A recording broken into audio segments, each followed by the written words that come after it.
The damp November wind cut through Charlotte like a promise of winter, carrying with it a fine, cold drizzle that blurred the edges of the gray city. Nyara Vance hardly felt it, the sting on her cheeks nothing against the warmth blooming in her chest, a radiant, disbelieving joy that made the 7 long years of hunched shoulders over spreadsheets, of echoing footsteps in the empty office after the cleaning crew had left, of every missed dinner and silent worry feel suddenly worth it. The words still echoed in the sacred space of her mind. Chief accountant. Sterling Montgomery, the CEO himself, with his kind eyes and silver-haired authority, had set them, had confirmed the promotion, the $30,000 raise that felt less like a number and more like a life raft. It was a different life, one where she could finally send her brilliant daughter Nyla to the STEM camps she dreamed of, trade in the wheezing sedan, help her mother with the expensive heart medication, maybe even take a real vacation. The relief was so profound it was a physical ache in her ribs, a release of breath she felt she'd been holding for a decade. She walked briskly from the bus stop, her heels clicking a triumphant rhythm on the wet pavement, replaying the moment in Montgomery's office, the firm handshake, the weight of trust placed in her hands. She barely registered the familiar, worn brick facades of her apartment complex, a place that had represented struggle for so long, but now felt like a starting line. The neighbors huddled under the awning were just blurs. Her focus was tunnel-visioned on the third-floor window, on sharing the seismic shift with Dantrell. Maybe this news, this tangible proof of their rising tide, would thaw the strange, silent distance that had grown between them. The late nights at his laptop, the dinners eaten in wordless exhaustion. She envisioned his face, the surprise, the pride, the old smile she missed. She was 10 feet from the heavy glass door, her hand already digging in her bag for her keys, when a small, cold hand closed around her wrist. Nyara jerked back, startled. A girl stood before her, no more than 10, a wild halo of dark hair framing eyes that seemed too large, too old for her thin face. She wore a bright, mismatched sweater and a skirt that was too long, soaked at the hem from the puddles. "Ma'am?" the girl whispered, her voice carrying a weight that silenced the happy chatter in Mayara's mind. "Don't go inside. Don't go in there. There's trouble waiting for you." The words, so absurd and yet delivered with such grave certainty, hung in the damp air. Nyara's instinct was to pull away, to dismiss this as some street corner hustle, a prelude to a request for money. The neighborhood had its share of transient families, kids taught to spin tales of bad luck for a few dollars. But her feet, so eager a moment ago, were rooted to the concrete. Something in the girl's grip, in the desperate pity flashing in those deep eyes, was electric and cold. "What?" Nyara managed to stammer. "Don't go," the girl repeated, her fingers like icy talons.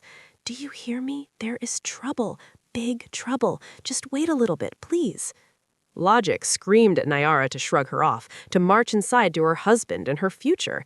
But a deeper primal instinct, the one that had kept her ancestors alive, whispered a warning. "Fine," she heard herself say, the word leaving her lips before her mind could veto it. "I'll wait, but only for a minute." The girl nodded once, a swift, bird-like motion, and then she was gone, melting back into the shadowed side of the brick building as if she were part of the gathering dusk. Feeling utterly foolish, Nyara moved away from the entrance. The watching neighbors' glances felt like judgments. She tucked herself into the very corner where the girl had vanished, the rough brick cold against her back. Her hands trembled as she fumbled for the emergency pack of cigarettes she'd carried since quitting 3 years ago, lit one and inhaled the sharp, forgotten burn. She watched the entrance, the lit windows, the ordinary tableau of a Friday evening. A talk show host's muffled argument leaked from a first-floor apartment. It was 6:30. Dantrell wouldn't be home for another hour. Nyla was at a friend's until 9. The apartment was empty. What possible trouble could be waiting? This was superstition, nonsense. She decided on 5 minutes, no more, a ridiculous concession to a strange child's drama. She crushed the cigarette butt, the brief nicotine hit doing little to settle the low hum of anxiety now vibrating beneath her joy. She was about to step out, to reclaim her moment, when the front door of her building swung open. The sight that unfolded next drained the blood from her face and turned the damp air in her lungs to ice. Three figures emerged. First was Dantrell, tall and lean in the charcoal jacket she'd bought him, a relaxed, easy smile she hadn't seen in months. Beside him, walking so close their shoulders touched, was a young woman in a fashionable red coat, her light brown hair sleek in a ponytail, her expression one of bright, intimate amusement. And trailing behind them, hands in his overcoat, was Harrison Thorne, Nyara's rigid, demanding boss, the man who had offered her a curt, chilly congratulations just hours before. Nyara pressed herself flat against the brick, her heart a frantic drum against her ribs. What was this? Why was Dantrell home early, leaving with a stranger and her boss? They paused on the stoop, unaware of the audience hiding in the shadows. Thorne's voice, crisp and businesslike, carried with terrifying clarity on the quiet street. All right, here's the plan. Monday morning, I'll call Nyara into my office. I'll present her with the documentation showing a massive discrepancy, embezzlement, and forged reports. I've already got the paperwork ready. The signatures are near perfect replicas. She'll deny it, of course, but the evidence will be undeniable. Nyara's mind reeled, refusing to process the words. Embezzlement? Forged reports? She was meticulous, paranoid about accuracy. She'd never taken a paperclip. This was insane. Dantrell's voice, familiar yet suddenly alien, responded, "What if she doesn't buy it? Nyara is meticulous. She might start digging." "She won't have time," Thorne dismissed. "I'll bring in corporate security immediately. I'll tell them it's a high-level breach and that the company is hemorrhaging funds. Montgomery trusts me. By lunchtime, she'll be fired for cause and we'll have a morality clause triggered." The ground beneath Nyara's feet felt unstable, like the pavement was turning to sand. This was a coordinated execution, and her husband was a part of it. And then the position opens up. "Dantrell, you've been with the company long enough. I'll provide the recommendation. Formally, you're qualified for the transition into the finance side. Montgomery won't object." He nodded toward the woman. "Sloan stays as my executive assistant for now. We'll see down the line. The main thing is that this goes off without a hitch." The woman, Sloan, giggled, a sound that scraped down Nyara's spine, and tucked her arm possessively into Dantrell's. "Dantrell, can you imagine? You'll be the new department lead, and I'll be right there with you. That's what we wanted, right?" Dantrell leaned down and kissed her cheek, a casual, practiced gesture of affection that shattered the last of Nyara's world. "Of course, baby," he said. "Everything is going exactly as we planned." The conversation spiraled deeper into the abyss. Custody of Nyla. Thorne outlined it coldly. Once Nyara was unemployed and disgraced, Dantrell would file for full custody. No judge, he assured them, would side with a mother suspected of white-collar crime, unable to provide. Sloan chirped about loving Nyla as her own. Dantrell complained about Nyara, calling her cold, a block of ice, tired of her whining about money, tired of her mother's needs. Each word was a precise surgical cut. Nyara stood frozen, a statue of agony behind the brick, listening as they detailed the complete annihilation of her life, her career, her reputation, her child, her home, all to facilitate Dantrell's new life with Sloan and a stolen promotion. Thorne even revealed the cruelest twist. He had pushed for her promotion specifically to make the fall harder. When someone is flying high, the crash is much more devastating. As they parted, Thorne to his car, Dantrell and Sloan arm in arm toward the bus stop, Nyara remained, paralyzed. The tears came then, hot and silent, mixing with the fine drizzle on her face. The little girl had been right. Trouble of a magnitude she could never have imagined was waiting. But the warning had given her a weapon she now clutched with trembling hands. Knowledge. Pure, devastating, and potentially salvic knowledge. The wave of nausea and dizzying pain slowly began to harden into something else, a core of cold, focused rage. She would not crash. She would not let them take her daughter. She waited, a predator in the shadows now, not a victim. When Dantrell and Sloan returned 10 minutes later for a final, quieter conversation near the entrance, Nyara crept closer, hidden behind a parked car. With hands that shook but did not falter, she opened the voice memo app on her phone, hit record, and held it out toward the conspirators. She captured every vile detail: the confirmation of the forged documents, the plan for the divorce, the discussion of Nyla. She recorded Dontrell's scornful assessment of her, his longing for a life with Sloane, their casual cruelty. For 32 minutes, she documented her own betrayal, and in doing so, began to seize back control. She did not go home. She walked, mind racing, until she found a bus stop and collapsed on the bench. The first call was to her mother, Gwendolyn, arranging for Nyla to stay the weekend, fabricating a calm she did not feel. Then, clinging to the lifeline her mother threw her, she contacted Keziah Brooks, the sharp, formidable attorney from her school days. In Keziah's sleek downtown office the next day, Nyara played the recording and laid out the nightmare. Keziah listened, her professional composure never slipping, but a fire igniting in her eyes. The plan they formulated was methodical and ruthless. Nyara would gather every scrap of her impeccable work history. They would bypass Thorne entirely and go straight to Curtis Blackwell, the respected head of corporate security, with the recording and evidence, forcing an internal investigation. Keziah would file for divorce immediately on grounds of adultery and conspiracy, preempting Dontrell's move. The key was to maintain the illusion of ignorance until Monday morning, to let the conspirators walk confidently into the trap they had set for her. The weekend was an excruciating performance. Nyara cooked rosemary chicken and potatoes, the domestic aroma a sickening contrast to the poison in the air. She sat across from Dontrell at the dinner table, making mundane conversation while screaming inside, watching him play his part, complaining of a headache from work, utterly oblivious to the fact that his wife now knew every contour of his treachery. She hugged Nyla fiercely, sending her to her mother's with a smile, protecting her from the coming storm. She lay beside Dontrell's sleeping form through the long, silent night, staring at the ceiling, her mind a war room.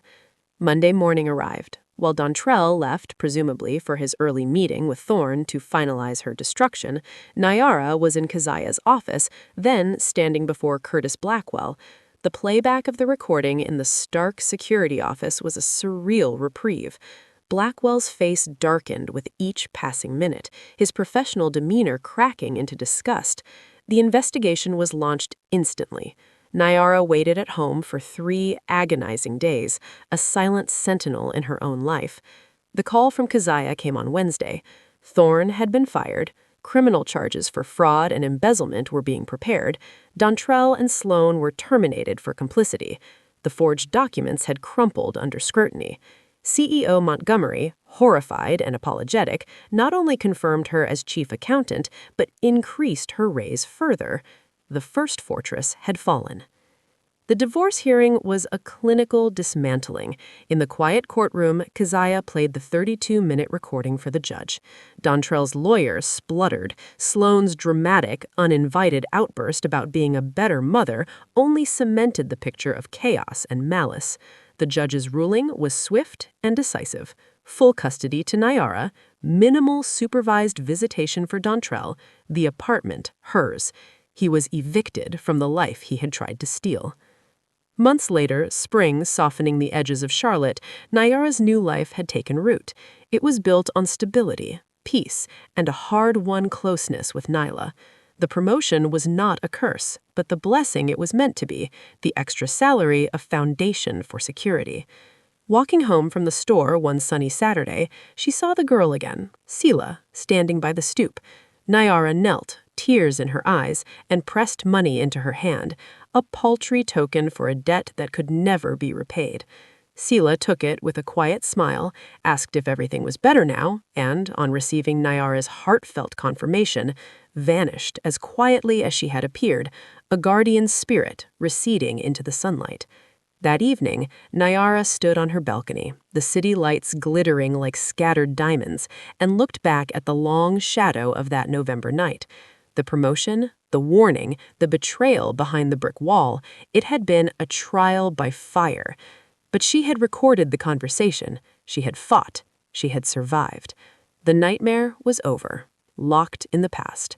The future, finally, was hers, and as she turned to go inside, to her daughter and her quiet, sturdy peace, she knew with absolute certainty that she was strong, she was free, and she would never again take for granted the profound safety of an ordinary day. The ordinary day became a tapestry of small, precious victories. Nayara enrolled Nyla in the coveted STEM summer camp, the acceptance letter a bright square of pride on their refrigerator. They traded in the wheezing sedan for a reliable, albeit used, SUV, and its quiet engine felt like a symbol of forward motion. She bought a new winter coat, a deep emerald wool that felt like armor against the world, and finally replaced her worn-out boots. The first time she handed her mother, Gwendolyn, the money for the full-price heart medication without a second thought, the look of relieved gratitude in the older woman's eyes was a reward greater than any bonus. The apartment, now solely hers and Nyla's, underwent a subtle transformation. Dantrell's minimalist, austere decor was slowly replaced with pops of color. A vibrant throw pillow Nyla chose, a painting from a local street fair, photographs of their trips to the library and the park. The space breathed differently, lighter, filled with their shared laughter and the quiet hum of contentment. Work, too, was a revelation. Stepping into the role of chief accountant without the specter of Thorne's looming disapproval was like being unchained. She cleaned house in the finance department with a methodical but fair hand, earning respect not through fear but through undeniable competence and a new, quiet authority that had been forged in her crucible. Colleagues like Bernice became genuine allies, and even Sterling Montgomery treated her with a deference that acknowledged not just her position, but her resilience. The quarterly bonuses, now significantly higher, were directly deposited into a college fund for Nyla and a rainy day account that grew with satisfying steadiness. For the first time in her adult life, Nayara was not planning for the next financial emergency, but for a future. Dantrell's supervised visits were a tense 4-hour monthly obligation that Nyla endured with a preteen solemn sense of duty. He would take her to a chain restaurant or a movie. Their conversations strained reports on school and hobbies. Nyla would return quiet and pensive, and Nayara, following Keziah's advice, never pressed, only offered open arms and a listening ear if needed. The criminal charges against Thorne were proceeding slowly through the system, a distant thundercloud. Sloan had vanished from the city entirely, a fact Nayara learned indirectly, and with no more emotion than if she'd heard a stranger had moved away. They were ghosts, receding into the past. Yet peace, she discovered, was not a static state, but a vigilant garden. The paranoia born from betrayal was a hard weed to fully eradicate. She found herself double-checking locks, scrutinizing unfamiliar cars on her street, and feeling a faint, cold trickle of unease whenever Harrison Thorne's name was mentioned in passing at work. She knew he was out on bail, awaiting trial. She told herself he was a broken man, his reputation in tatters, his power evaporated. But the memory of his cold, measured voice plotting her ruin was a scar on her psyche that sometimes itched. It was on a Tuesday evening in late September, the air still warm but carrying the first smoky hint of autumn, that the garden's peace was subtly disturbed. Nayara was working late, finalizing the end-of-quarter reports. The office was silent, a kingdom of soft lighting and the gentle whir of the climate control. Her phone, face down on the desk, vibrated with an unfamiliar local number. She let it go to voicemail, focusing on a column of figures. A minute later, it vibrated again. The same number. Annoyed, she answered. Nayara Vance? There was a pause, filled with the hollow sound of an empty line. Then a voice, low and rough with what might have been emotion or drink. You think you won. It was a statement, not a question. The voice was familiar, yet distorted, stripped of its former crisp authority. It was Harrison Thorne. Nyara's blood ran cold, the numbers on her screen blurring into meaningless symbols. She said nothing, her grip tightening on the phone. You got the office, you got the title, you got rid of me, Thorne continued, his words slightly slurred. But you don't know everything, Nyara. You recorded a conversation, you caught us in one plan. You have no idea what was already in motion. Any communication should go through my attorney, Mr. Thorne, Nyara said, her voice miraculously steady, a trick she had learned in court. He let out a short, ugly laugh. Attorneys, paperwork, that's not how this ends. You took everything from me. My career, my standing, my freedom is next. You think I built that department over 20 years without planting deeper roots? The money, you found some of it. The forgeries, you exposed one set. You're a good accountant, Nyara, but you're not a forensic investigator. There are accounts, transactions, layers you and Blackwell never scratched. Is this a confession? Nyara asked, hitting the record button on her phone with a practiced, discreet swipe. Because this call is being recorded. Record it, he spat, the veneer of control cracking. Play it for your lawyer. It won't matter. I'm not calling about what you can prove. I'm calling about what you can't. You have a daughter, Nyla. Bright girl, 12 years old. The way he said her name with a possessive familiarity turned Nyara's stomach to ice. A child's world is so fragile. A missed step, a strange car, a bad influence at a new camp. If you threaten my daughter, I will— You'll what? He interrupted, his voice dropping to a venomous whisper. Call the police? On what? A vague, drunken rambling from a disgraced former employee? They'll file a report, that's all, and I'll be in the wind. I have nothing to lose now, Nyara. You made sure of that. But you have everything to lose now. The new car, the new coat, the big, important job, the precious child. The line went dead. Nyara sat motionless, the silence of the office now oppressive, charged with a new and terrifying energy. Her heart hammered against her ribs. It was a bluff. It had to be. The desperate last gasp of a ruined man trying to instill fear. She replayed the words. You have no idea what was already in motion. Layers you never scratched. Was it possible? The investigation had focused on the immediate forgeries and the embezzlement scheme against her. They'd audited Thorne's recent activities, but what about the years before? What deep, rotten roots had he planted in the company's financial soil that were now, with him cut down, festering unseen? She forced herself to breathe, to think. She called Keziah immediately, playing the recorded call. Keziah's tone was all business, but Nyara could hear the underlying tension. It's likely intimidation, Nyara, but we don't gamble with likely. I'll contact Blackwell and the DA's office. We'll push for a bail violation. In the meantime, you and Nyla take precautions. Vary your routines. I'll arrange for a security consultation for your home. The next few days were a return to a state of high alert she thought she'd left behind. A security system was installed in the apartment. She drove Nyla to and from school herself, her eyes constantly scanning the rearview mirror. She briefed Nyla in a careful, age-appropriate way, explaining that the man who was mean to Mommy at work was saying silly, scary things to try and upset them, and they were just being extra smart and safe. Nyla, intuitive and having already weathered one family earthquake, nodded with solemn understanding, but the shadow in her eyes hurt Nyara more than any threat. At work, Nyara threw herself into a new, secret project. With the cautious, confidential blessing of Curtis Blackwell and Sterling Montgomery, she began a personal, deep-dive audit. Not of the present, but of the past. She ignored the last 2 years and went back 5, then 7, then 10. She looked for patterns Thorne would have considered buried, transactions in departments he'd overseen before finance, vendor contracts that were never rebid, consulting fees to shell companies that had been dissolved. It was a mammoth, potentially futile task, and she could only work on it in fragments, hidden behind legitimate projects. The stress was a constant hum, a counterpoint to the peaceful life she was trying to project for Nayela.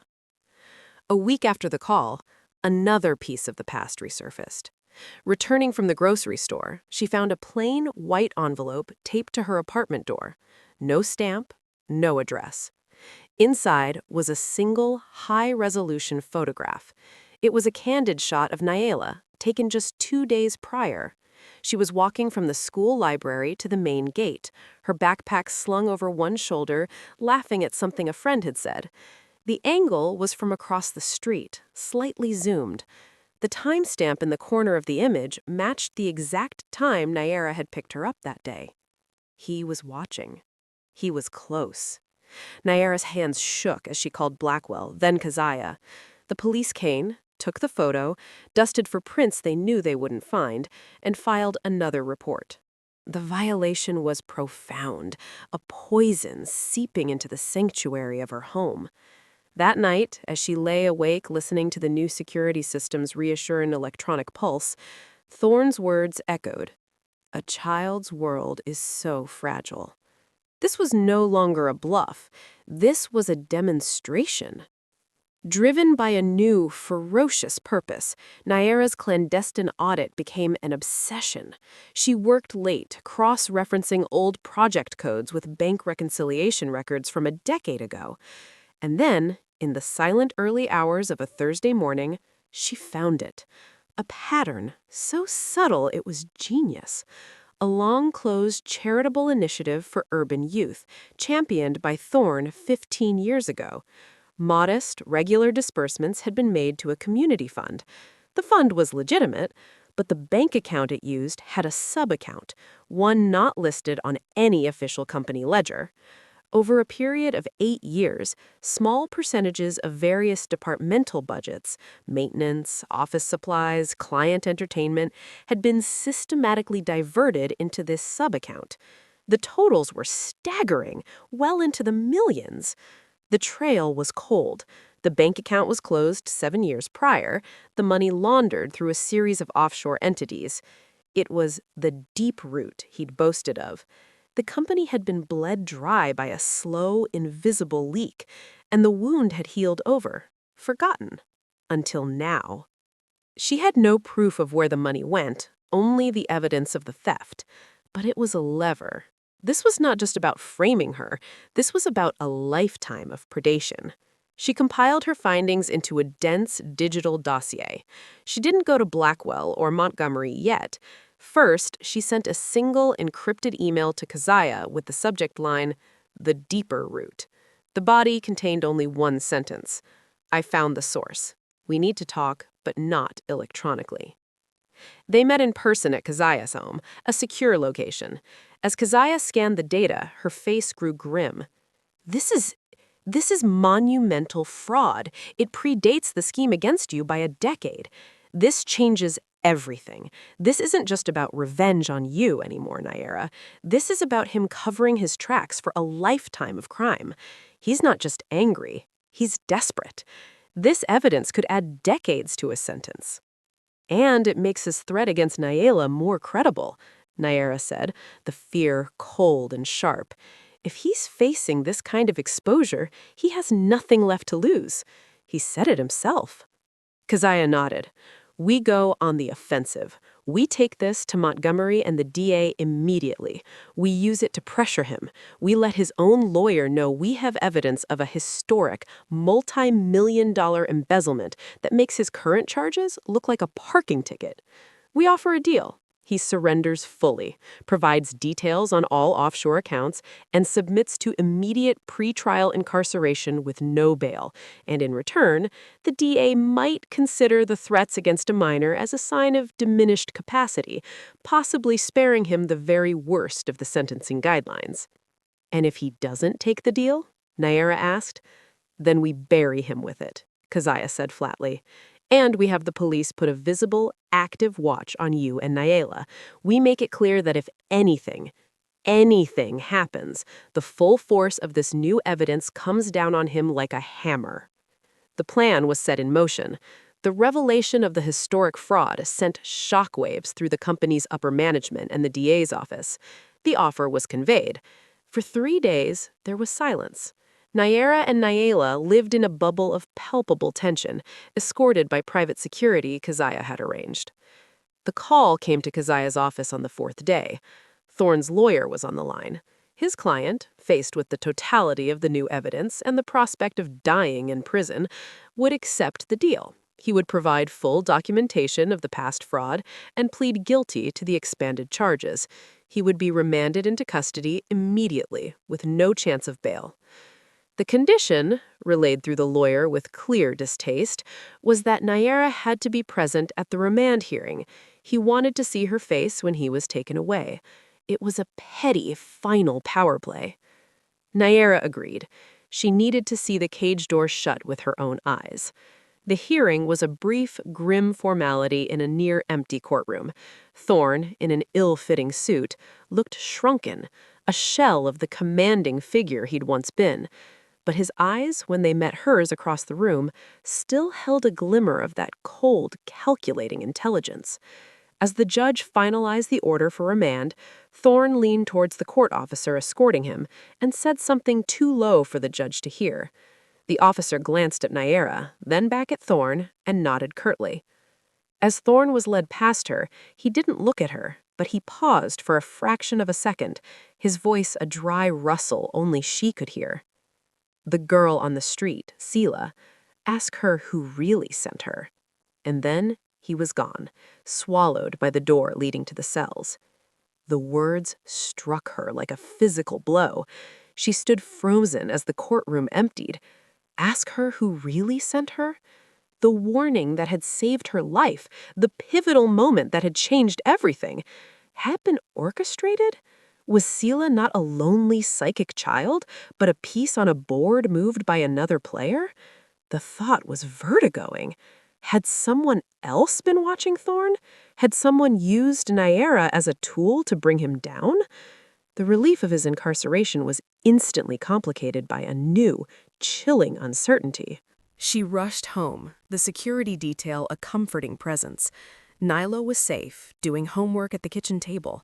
The immediate threat was locked away, but Thorne's final whisper had planted a seed of deep, disquieting mystery. The next Saturday, she walked the neighborhood for hours, hoping to see Scylla's bright sweater, her wild hair. The girl was nowhere to be found. Naira asked the neighbors, the shopkeeper at the corner store. No one knew a girl named Scylla. No one remembered a child matching that description hanging around that November night. It was as if she had been a ghost, a manifestation of Naira's own subconscious warning system, or a very deliberate phantom sent by an unknown third party.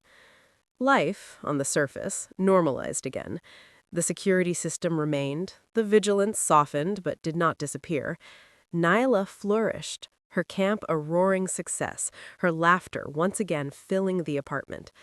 Naira mastered her new role, the historic fraud case becoming a closed, if horrifying, chapter in the company's history. She was praised for her diligence in uncovering it. But the question haunted her. In quiet moments, she would hear Thorne's rasping whisper, ask her who really sent her. She replayed that damp November evening endlessly. The girl's precise timing, her specific warning, her knowing eyes. It had felt like fate, like divine intervention. Now it felt like manipulation. Someone had seen Thorne's plot. Someone had wanted it stopped and had used Naira as the catalyst. Who? A rival within the company? Someone Thorne had crossed in his decades of fraud? Was it protection, or was she, even now, an unwitting pawn in a larger, older game? One evening, almost a year to the day after the promotion, she was cleaning out a box of old files from the back of her closet. Among tax returns and warranties, she found a forgotten leather portfolio, a gift from Dantrell early in their marriage. Absent-mindedly, she flipped it open. Tucked inside the inner pocket, behind a faded receipt, was a small, creased business card. It was plain, white cardstock. No logo, no company name, just a phone number handwritten in neat, precise numerals. And below it, a single typed word, Sentinel. Her breath caught. She had never seen this card before. How had it gotten into Dantrell's old portfolio? Was it his? Had he been involved with something or someone else? Or had it been placed there for her to find only when the time was right? She turned the card over. On the back, in the same tiny type, was a latitude and longitude coordinate and a date. Next Friday.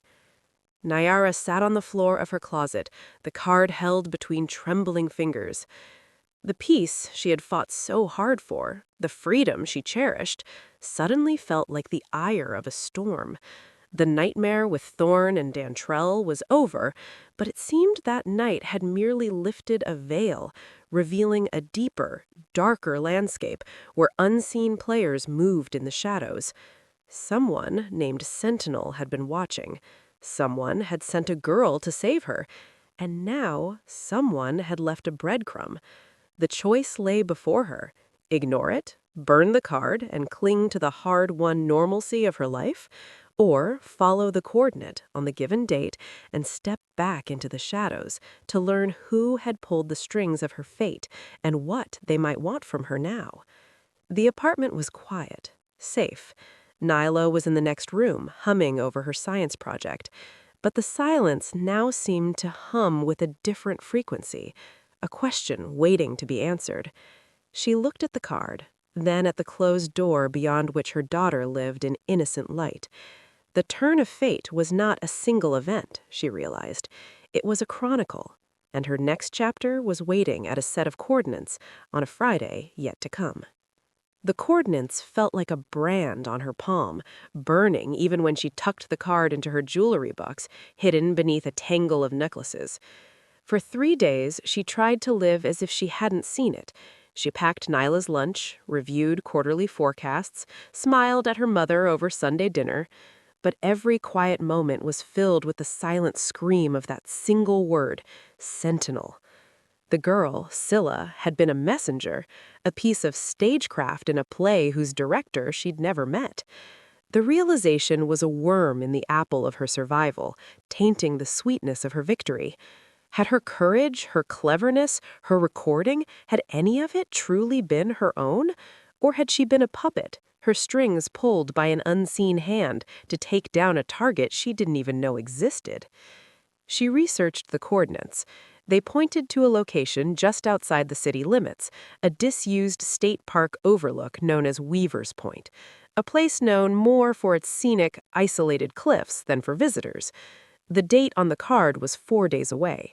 The rational part of her, honed by years of accounting and recent trauma, screamed to call Kasia, to hand it over to Blackwell, to let the professionals unravel the mystery. But a deeper, more primal instinct held her back. This was personal. This was a thread tied directly to the most pivotal, terrifying moment of her life. If she handed it off, she might never know. She would spend the rest of her days wondering who had watched her, who had deemed her salvageable, who had used her as a weapon. The night before the date on the card, sleep was impossible.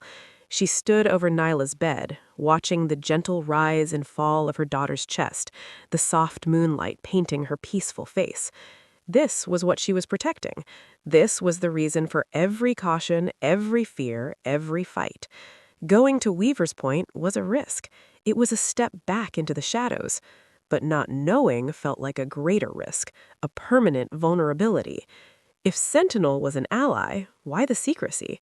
If Sentinel was a threat, she needed to look it in the eye, to understand its shape, or it would forever loom in the periphery of her life. She survived Thorne by acting. She would not succumb to paralysis now. She told her mother she had an early, off-site audit the next day and would drop Nyla off extra early.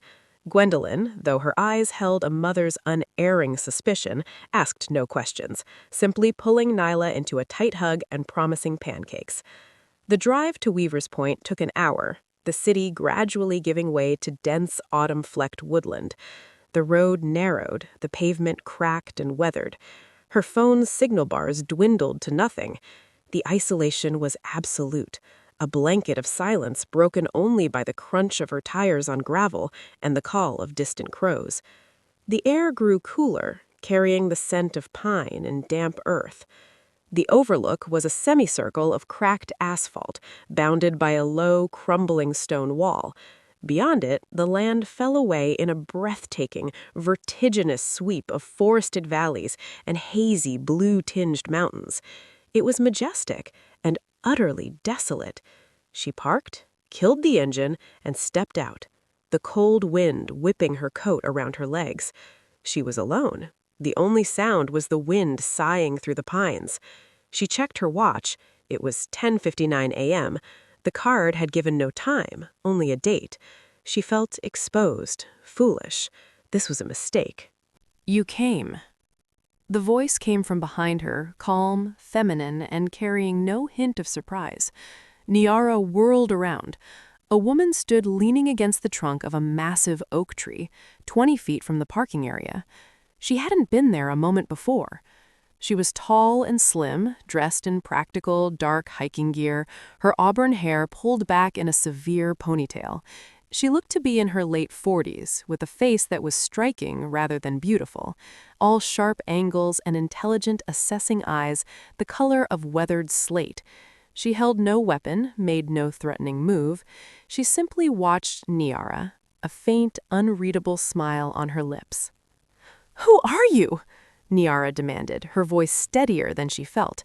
"Sentinel?" "A name will do for now," the woman said, pushing off from the tree and taking a few steps closer. She moved with a predator's fluid grace. "I can be called Arden, and yes, I represent the interest you've labeled Sentinel." "You sent the girl, Sela?" "We provided a warning," Arden corrected mildly. "A nudge. The rest was you, Niara. The recording, the lawyer, the audit, that was all your own work. Impressive work, I might add. We simply illuminated the path at a critical juncture." "Why?" The word burst from her, laden with all her confusion and anger. "Why me? Why intervene? Who are you, we? What do you want?" Arden's smile didn't reach her eyes. Harrison Thorne was a tumor, a greedy, arrogant man who believed his schemes were invisible. He was wrong. We've been aware of his extracurricular activities for some time. The fraud you uncovered was child's play compared to some of his other connections. He was dipping his toes into waters that attract far more dangerous creatures than corporate auditors. What waters? Niara's mind raced. Offshore accounts? Shell companies? It had seemed vast to her, but was it just the tip of something darker? The kind that involve moving in not just money, but influence, secrets, and sometimes people, Arden said, her gaze drifting to the vast horizon. Thorne's little embezzlement scheme was a side hobby. His primary value to certain parties was his position, his access to financial networks, and his utter lack of moral compunction. When he decided to frame you, it was an annoyance, a messy personal vendetta that risked drawing the wrong kind of attention to his operations and, by extension, to the networks he served. We couldn't have a spotlight, even a small one, shined in that particular direction. You were a loose end he was creating. We don't like loose ends. The cold realization dawned on Niara. She hadn't been saved out of compassion. She had been saved as a piece of operational housekeeping. "So you saved me to tidy up? To stop him from making a mess?" "In essence," Arden nodded. "We facilitated your ability to stop him yourself, a cleaner solution. It removed the problem of Thorne, discredited him utterly, and buried his activities under a mountain of corporate scandal, all without our direct involvement. Elegant, really." Niara felt a wave of disgust. "And the girl, who was she?" "An asset," Arden's tone devoid of sentiment. "Highly perceptive, useful for discreet, deniable interventions. She saw the confluence of events, your promotion, their meeting, and we acted. Consider her a guardian angel with a very specific mandate. And the card, why bring me here now? Thorne's in prison, the mess is cleaned up. Arden finally looked directly at her, the gray eyes sharp and focused. Because, Niara Vance, you have proven yourself to be a resource, meticulous, resilient, capable of discretion under extreme pressure. You uncovered a fraud scheme a decade cold that our own analysts had missed because they were looking for complex algorithms, not a patient accountant's eye for pattern in old paper records. That is a unique skill set. A chill that had nothing to do with the mountain wind seeped into Niara's bones. What are you saying? We're not a company. We're not the government. Think of us as a consortium, a group of interested parties who manage risk on a global scale. Sometimes that risk is a rogue financier like Thorne. Sometimes it's data or political instability or industrial secrets. We identify problems and we quietly, permanently solve them. Arden took another step closer. We have a proposition for you. No, the word came out before Niara could think. You haven't heard it. I don't need to. I have a life, a daughter, a career. I don't want anything to do with your consortium. Do you think your life is your own now? Arden asked, her voice dropping, losing its mildness. You uncovered a fragment of a much larger machine. You have seen a glimpse behind the curtain.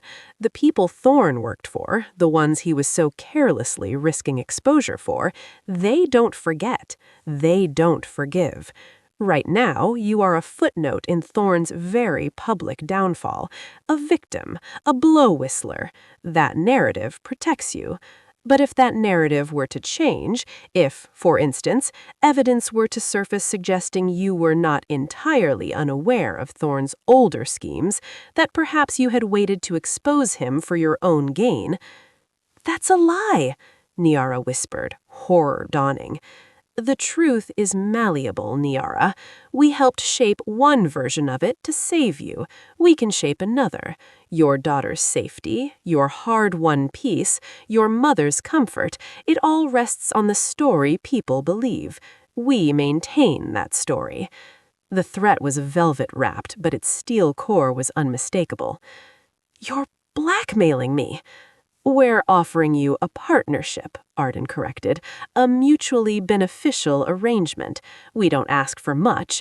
Occasionally, we may need you to look at a set of financial records, a company's books, a foundation's ledgers.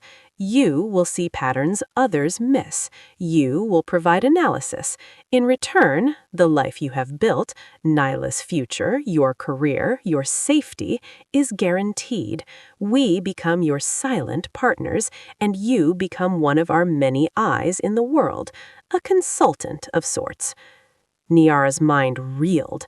It was a gilded cage, a life of service to an invisible, amoral power, all to preserve the illusion of the freedom she had fought for. Refusal meant having that freedom dismantled, piece by piece, her reputation shattered, her safety revoked. Acceptance meant never being truly free again. What's the first task? Niara asked, her voice hollow. Arden's smile returned, genuine this time, and it was more frightening than her coldness. There is a philanthropic foundation here in Charlotte, the Liar Foundation. On the surface, it funds pediatric cancer research. Its books are a masterpiece of obfuscation. We need to understand where the money really goes. You will be contracted by a shell intermediary to do a routine efficiency audit. You will find what we cannot. You will report your findings only to me. She handed Niara a slim, black, encrypted phone. This is your line to us.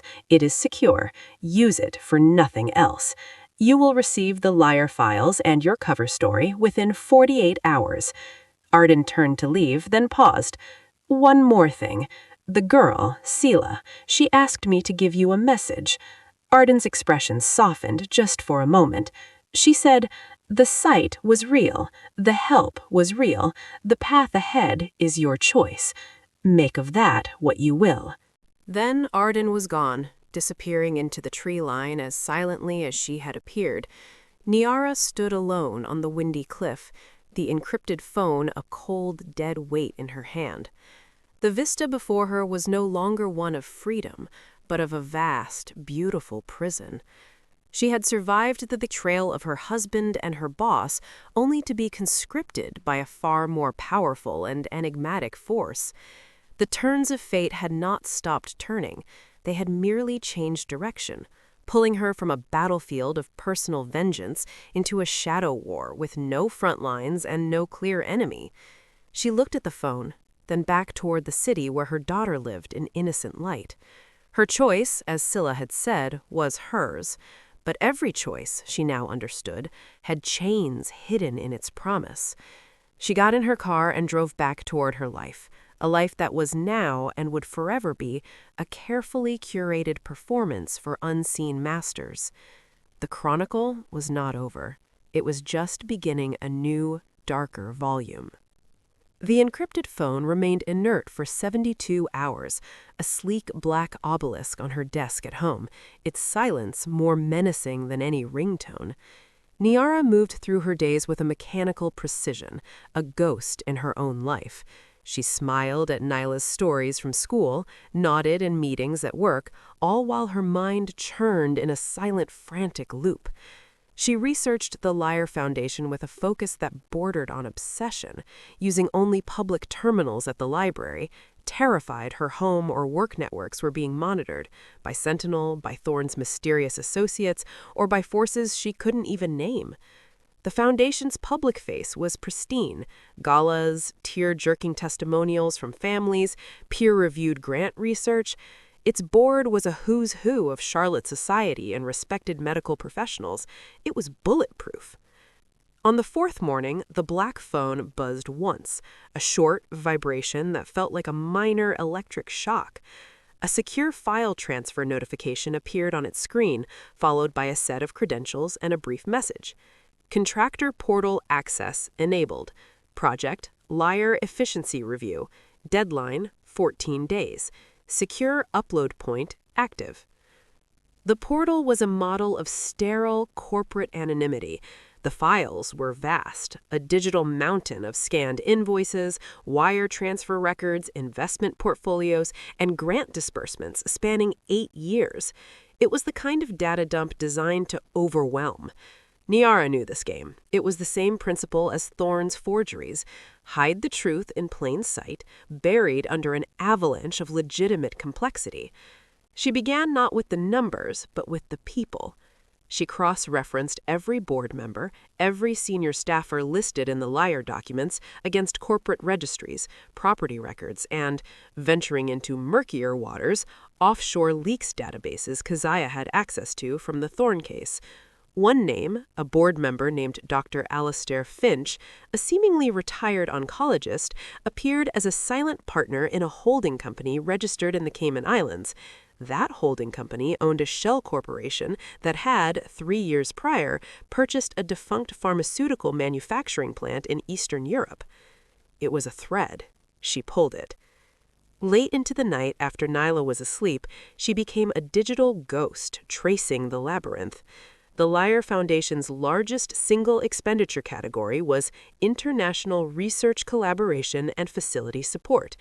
The payments flowed to reputable-sounding institutes in Switzerland, Singapore, and Brazil, but the bank routing numbers, when decoupled from the beneficiary names and run through her own clandestine searches, told a different story. They didn't terminate at academic institutions. They fed into a network of private, for-profit clinical management organizations that, in turn, were owned by a Byzantine structure of interlocking LLCs. One of those LLCs shared a P.O. box in Delaware with the shell corporation that owned the old Eastern European plant tied to Dr. Finch. It was a thread. She pulled it. The pattern wasn't about embezzlement, it was about diversion. The money was being laundered, yes, but not for personal enrichment, at least not primarily. It was being sanitized and redirected to fund private, off-the-books clinical medical facilities. But for what? The sums were too large for simple illegal organ trafficking or cosmetic surgery tourism. This was industrial scale. Her break came from an unexpected place, a footnote in a grant report about novel immunotherapies.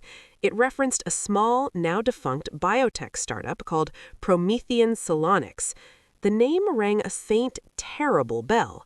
She'd seen it before in archived records from Thorne's early days at the company in a folder marked Venture Portfolio, Discontinued.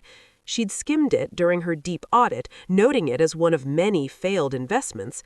Now, with a jolt, she realized Thorne hadn't just been siphoning money for himself. He had been using the company's venture capital arm as a conduit. Promethean Salonics had received funding, been shut down for lack of progress, and its intellectual property had been sold off for pennies to a dummy corporation. That dummy corporation was now a subsidiary of one of the LLCs in the Liar chain. It was a circuit, closed and hidden. Donor money to Liar, washed through international grants, funneled to private clinics, funded by intellectual property and equipment purchased with stolen corporate funds, funneled through Thorne. The purpose of the clinics remained opaque, but the connection to Thorne was the key Sentinel wanted.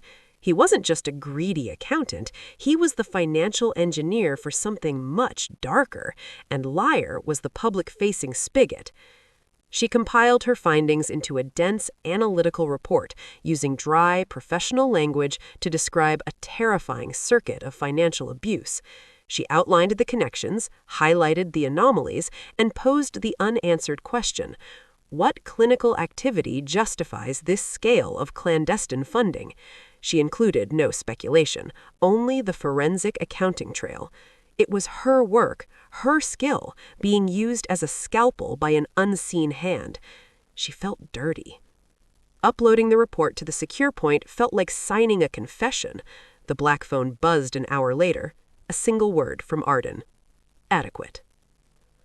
2 days passed in a nerve-wracked limbo. Then, on a rainy Thursday evening, a news alert flashed on her regular phone. Fire guts abandoned pharmaceutical plant in Slovakia. Arson suspected. The article named the plant. It was the one owned by the Shell Corporation linked to Dr. Finch and the Liar Web. The report mentioned hazardous materials, a complicated blaze for investigators. There were no casualties reported. The facility had ostensibly been empty for years. Niara stared at the screen, a cold certainty settling in her stomach. Adequate. Her report hadn't been for analysis. It had been a targeting document. Sentinel hadn't wanted understanding. They had wanted coordinates for a surgical strike. She had provided them. The fire wasn't an accident. It was a cleanup, a loose end, like her, but one they hadn't chosen to recruit. They had chosen to erase. The moral vertigo was absolute. She had fought so hard to protect life, Nyla's life, her own. Now her expertise had indirectly contributed to what? An act of international arson? The destruction of evidence? Certainly. But what if there were people there? What dark work was that plant doing? The black phone rang that night, its tone a soft, insistent chime. She answered, her voice a dry whisper. Yes? The Liar matter is concluded. Arden was crisp, devoid of any emotion regarding the Slovakian news. Your analysis was precise and timely. It confirmed our operational necessities. You burned it down, Niara accused, the words trembling. We neutralized a liability, Arden corrected, her tone chillingly calm. The facility represented a nexus of illegal biomedical research and a significant contamination risk, both biological and informational. Its removal protects public health and stabilizes a volatile situation. Your work helped achieve that. You should feel a sense of contribution. Contribution to what? Destruction? Murder? To order, Naira, to preventing a greater harm. The research conducted there was not for healing. It was for tailoring pathogens, for bioweapon feasibility studies funded by charity money and corporate theft. The world is a safer place tonight because of your spreadsheets. Remember that when your conscience prickles. The line went dead. Naira sat in the dark, shaking. A bioweapon lab, funded by cancer charity money laundered through Thorne's schemes? The horror of it was too vast to comprehend. Arden's explanation could be a lie, a justification to mollify her, but the cold, surgical efficiency of the plant's destruction felt like the fingerprint of an entity that dealt in absolutes. She was part of that machinery now. There was no washing her hands of it. A week later, a padded envelope arrived at her office by courier, addressed to her personally. Inside was a set of financial statements for a blind trust. The beneficiary was Nyla Vance. The assets were substantial, enough to cover an Ivy League education and a great deal more. A sticky note was attached. In neat handwritten script it read, "Consultant's retainer for future security." It was unsigned. The money was clean, untraceable back to Liar or Thorne. It was hush money. It was a retainer. It was a chain. That evening, she took Nyla to their favorite bistro, the one she'd once dreamed of returning to with Dantrell. They laughed, shared a dessert, and Naira watched her daughter's face, lit with simple joy. This was what she was protecting. This moment, this future. The cost of that protection was now a secret she would carry to her grave, a weight of complicity that would forever stain her soul. She had traded one kind of danger for another, more intimate kind, the corrosion of her own morality. As they drove home, Nyla chattering about a school play, Naira's eyes kept darting to the rearview mirror. She wasn't just looking for threats anymore. She was looking for watchers, for Arden, for the silent, omnipresent eye of Sentinel. She had become a keeper of secrets, a reader of hidden patterns for a power she did not understand. The promotion, the betrayal, the warning, the fight, all of it had been a prelude, a vetting process for a far more demanding and damning role. The turns of fate had not led her to freedom. They had led her to a gilded cage at the edge of a precipice with a view of a world so darkly complex that the simple evil of a Thorne or a Dantrell now seemed almost quaint. She was inside the machine now, and the machine, she knew, never let go.